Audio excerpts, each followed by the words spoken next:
Hello everyone, just a quick one. I'm on my break and I'm doing very physical stuff. During the weekend we had bank holiday in Ireland too, therefore it was loads of building of strength. Therefore I have a quote for you, just starting with that, and then I'll tell you about my knitting in case you're interested. Your strength is already within. Now let each step shape the body and sharpen the mind. Keep rising with purpose and grace. I love it. I just put the thing that I had in my brain just to kind of gather the quote and ask AI to build it up nicely. So the strength is already within you. It's just you have to bring it outside. So either you're strengthening my body, that's what I did, and I'm doing some physical work during my work today too. And then with every project, every little step you complete, then your mind is also sharpened and you believe that you can do even more, which you can do anyway. So that's the quote. I hope you like it. In regards to knitting, I finished 30 rounds. I was able to knit here and there in the car because we had some trips, shopping, friends, so on, and so I was able to do that, take with me, and I did half of the tubular bind off. Have I tried it on? No, because I live very dangerous life in regards to knitting. So I'm doing tubular. If you're a knitter, you know what that means. If I have to rip, it's very painful. I don't think I'm going to.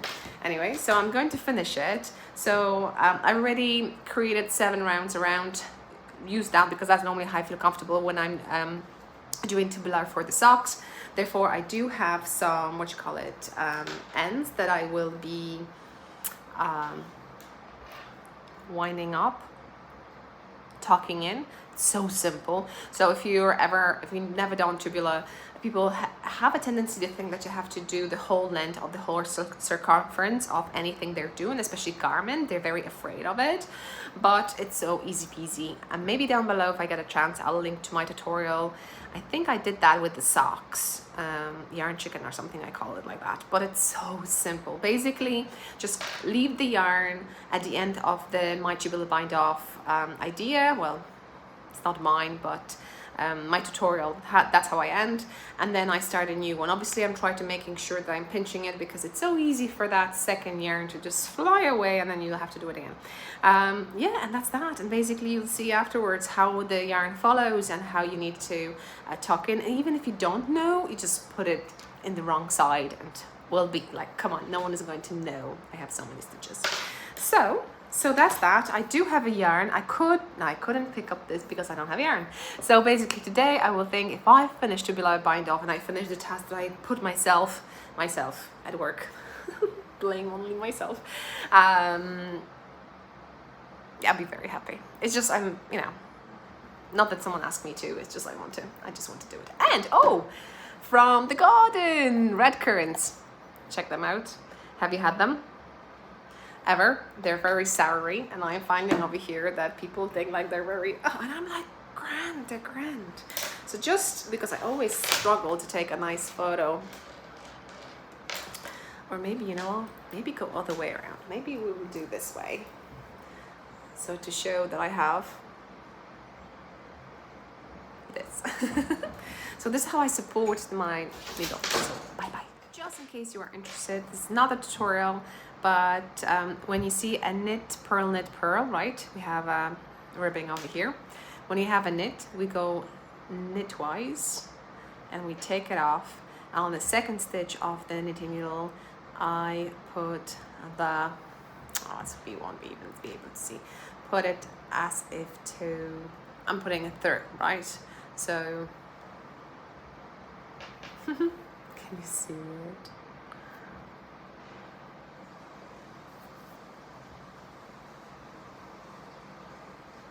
Yeah, hopefully you can see it. Second, and I'm just pulling it through. That's one movement I do. And then the next one is as if to purl, and now between 2 stitches. So basically I'm just putting it through between 2 stitches. So yeah, and then I'm pulling it Lovely. And then the second stitch, as if to knit. So the one stitch stays, the other one, and I'm just pulling it through. Am I saying it right? The phone fell, but hopefully I edited it. Yes, I do that this way. So yeah, that's that in case, and if not, just go check some tutorial.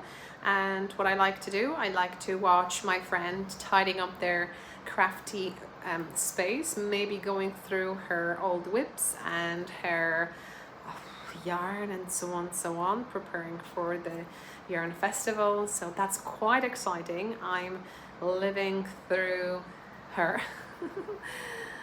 And yeah, it's gonna go wild now over here a little bit, so I better to separate it before it gets worse. It has a tendency to twist. So now that's a hint for the yarn festival, by the way. Hopefully who got the idea what I'm talking about, check it out. Well, ooh, now I need to figure out where I've finished. I finished on the first step, so I'm doing 2 more. I'm leaving you because that will take ages, isn't it? So I hope you enjoyed this one. See you next one. Bye bye. I hope I helped. Bye. Let's try it on. Oh my gosh, I'm just poking myself here and there. Okay.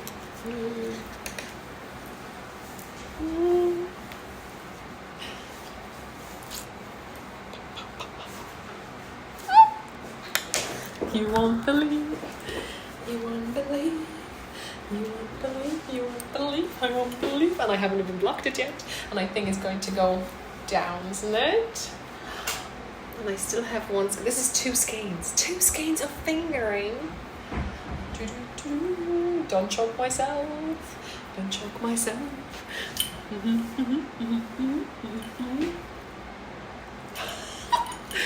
It's so pretty.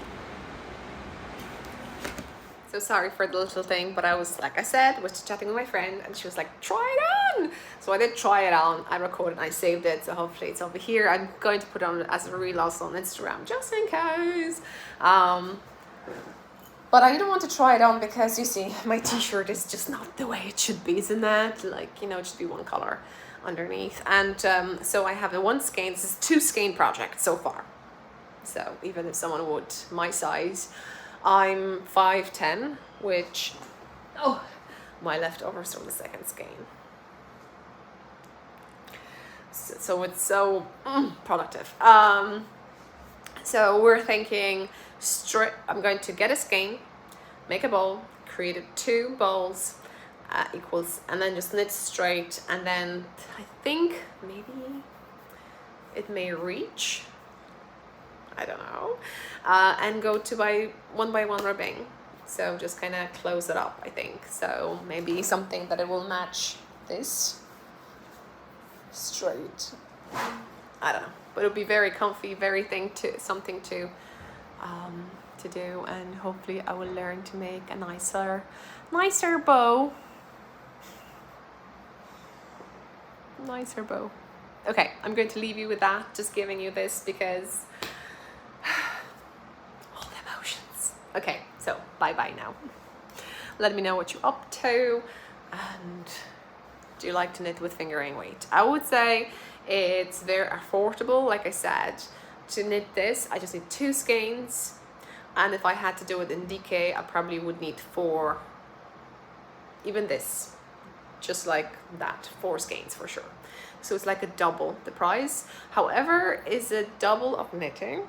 I mean, like time-wise, but then you have longer time of happy knitting, so you can enjoy it longer.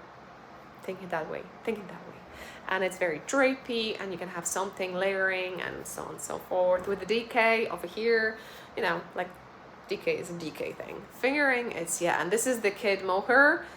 Sorry, no, this is alpaca.